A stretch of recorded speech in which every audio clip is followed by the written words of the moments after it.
Alright, hey everyone, this is Ash. Welcome back to The King's Speech.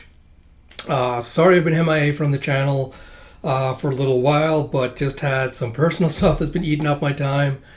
Combined with the fact that there's been a heat wave here, it has been really hard kind of trying to find time to record these videos because I can usually only do it in the evenings when it's super cool. But like I said, just been super busy the last little while, so just haven't been able to find the time or the energy to do it. That said, we're going to get caught up with some Shonen Jump stuff today. It's going to get caught up with the latest chapters of Akane-Banashi. I just finished recording the video for last week's chapter. We're going to get to the next one here in just a little bit. We're also getting around to the latest chapter of Kaiju as well as Spy Family. So if you haven't already, please do subscribe to the channel. Like, comment, subscribe, all that good stuff. Especially because I'm very close to getting to my subscriber goal. I think I'm only 6 away now. So if I can get to that the next couple of weeks before my birthday, that would be a really, really great present to get. So if you'd like to help me out with that, that'd be greatly appreciated. With regards to read-throughs, I will try to get back to them next week because the weather is hopefully going to be cooling down. I should be able to have a little bit more free time by then. So look forward to that as well. Finally caught up again with Alita. So I'll hopefully have video read-throughs again for those for Mars Chronicles starting sometime in August. But yeah, closer to the date, I'll do some kind of announcement or video update or something like that. But without further ado, let us dive into it with Akane-Banashi, Story 71, Resolution. Story by Yuki Suenaga, art by Takamasa Moe, with Rakugo supervision by Keiki Hayashiya. Translation by Stephen Paul, lettering by Sneer Aron. And Jeff says, "Stop listening to this nonsense and go buy me something to eat with my sake, woman." You see the wife, she's doing like a hee-hee little thing. She's walking away. You see the husband kind of just peeking out of the shutter and going, "Good, she's actually gone this time."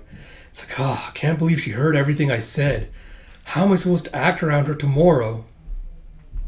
And you see a comedian bro going, I see now. The better you understand someone, the more you see their actions from a different perspective. And he imagines a woman just seeing like this tough greaser looking punk with like the pompadour going, "You punk," and being like, "He's scary." Then later seeing him with like a little umbrella as he's like seeing this little abandoned dog and going, crying. He's like, "You okay, you punk?" And later when he's trying to act tough with a "You punk," it's like, but he's actually nice. It's like the bold exterior of an Edo native and the warm sentiment that lies beneath it. By depicting a character with multiple sides, you increase the resolution of their image, and you see the wife just like running through town to go get some oden and sake. It's like the closer the audience feels to the characters, the deeper they're drawn into the world of the story. It's easier said than done. I'd heard the rumors about her, but I didn't think she had this much skill at depicting people. It's been ages since I listened so intently to a Zenza's performance. Many thanks, udon cook. It's like I like my sake served hot, but she didn't heat the bottle up for me. I was like, "Here you are, sir." It's like, thank you. It's like, "There we go, nice and hot." I was like, "Many thanks, good sir." And the cook's like, "Huh?" It's like, "What?" It's like, I thought you were going to buy some udon noodles to go with it." He's like, "Oh, sorry, I actually hate udon." He's like, "What?" It's like, "Come on, help me out here." It's like, "What do you want? I can't eat this stuff." So then at least buy some ozoni soup. It's like, "Listen to me, I'm not looking for any of that. What lunatic tries to sell a man udon and ozoni when he's trying to get drunk?" It's like, "What?" It's like, "Well, ain't that just my luck? I had to have a run-in with a real nightmare like this fella." And you see Iken going, "Noteworthy talent and the spirit to confront a great master. Ever since the Karaku Cup, I've thought that with her disposition, she belongs in the Isho school. I can understand why Kaisei tried to recruit her. But this kind of art, inviting empathy, drawing people in, is the polar opposite of your nin. It's not suited to your strengths. There's a different art that matches you better. Or so I thought. But then, it's like, how about that? It's like, have you really grown into a member of the Shiguma school?" And Mikeru's watching this going, "When I gave her those 3 options, the other 2 stories were meant to get the most out of her strengths." And you see her just like a little wizard Akane going, "More fire!" It's like, but changing time required her to develop a new skill entirely. It's like, fire and water. So it was the hardest choice, but the one that would expand her possibilities the most if she was successful. In other words, a high-risk, high-return option. And you see like these gates just opening up onto like the legendary sword. It's like an Akane seized that opportunity and made it her own. In the world of Rakugo, one's outlook, inflection, and other subtle influences can cause dramatic changes to the end result. It's like, go on, you're almost to the right answer. Win this thing, Akenaru. And you see in an apartment somewhere, someone's doing like a little text message chain of Akane's performance. You have, hey, are you actually watching Akane's Rakugo? It's like, this is just like Masaki. So she told me to watch it, but the image quality's so bad, everything looks so blurry to me. You see her father just watching it as he's tearing up seeing her performance. Man. I really, really, really hate being like the buzzkill or the one guy that's like, the damp, like the wet towel on a chapter thing, because I know, like, from Twitter, from what I've seen of like my mutuals, like general reactions to this chapter, I know everyone else has been like really loving this last batch of chapters of Akane, and I hate being the one person that's kind of like, you know what, I feel like this performance and this narrative didn't live up to the full potential that it could have had, which is kind of really disappointing, because again, I feel like there was so much potential narrative items that could have been, used to enhance this, that I feel like was kind of left by the wayside and forgotten, which I think kind of undercut a lot of the emotional impact of, kind of like, getting back in touch with her father's art, kind of like understanding what her goals are, like, what she's trying to achieve, stuff like that. So I guess we'll kind of go through it page by page and kind of like go over my thoughts. So I think the biggest problem I have with this is, again, I've talked about this before, where I've pointed out before that there's an element of, kind of translating Rakugo performance to manga, where it's like, all right, there's a certain level of exposition that this requires, because you can't really translate a visual oral medium like that to, two-dimensional without losing some parts of the essence of it, without making some sacrifices.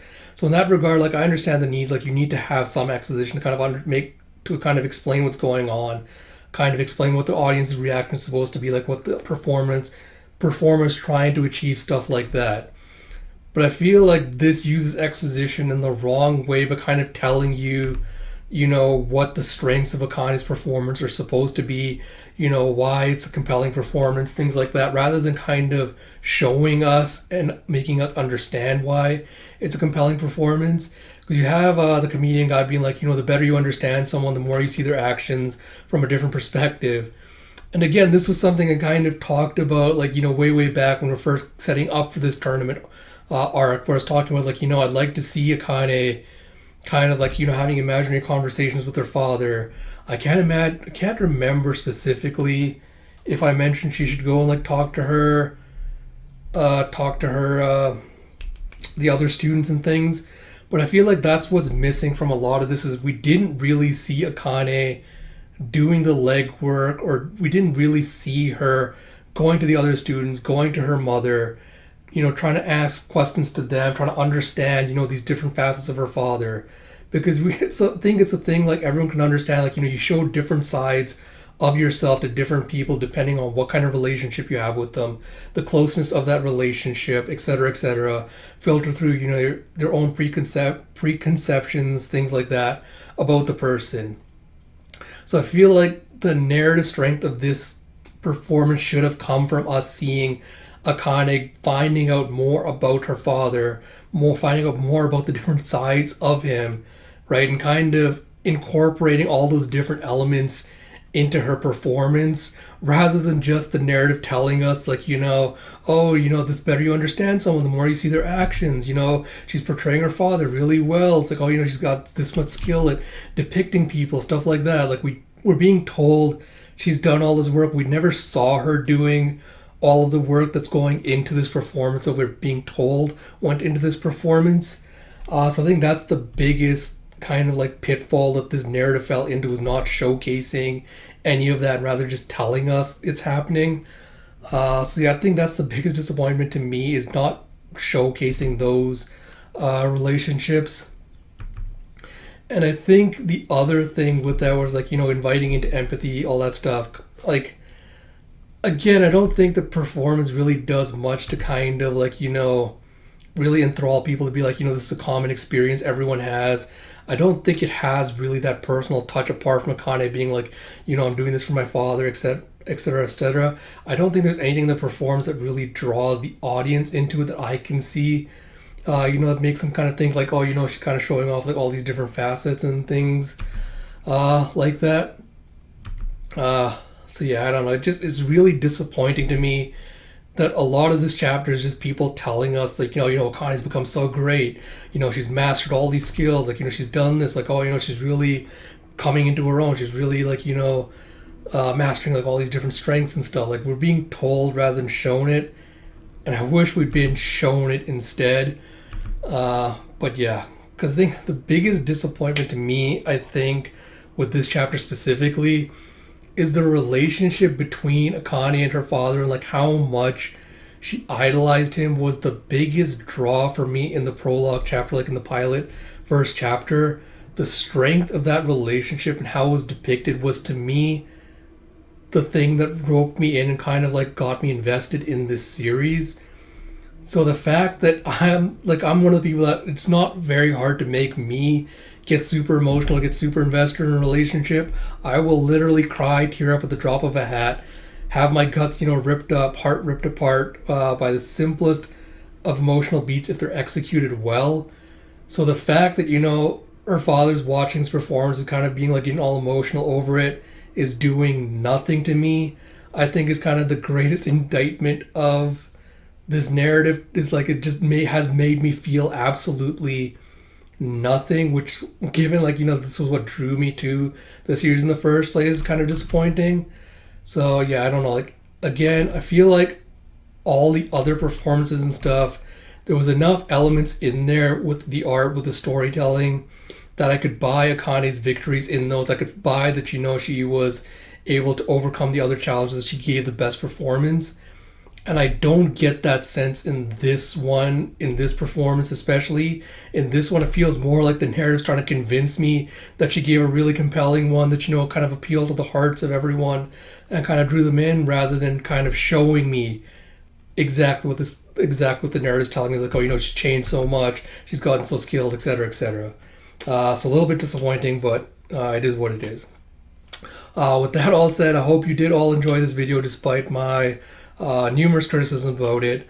As always, if you like my content, please do like, comment, subscribe, all that good stuff. Like I mentioned, other Shonen Jump videos will be out later today. And until next time, this is Ash. I'll talk to you all later.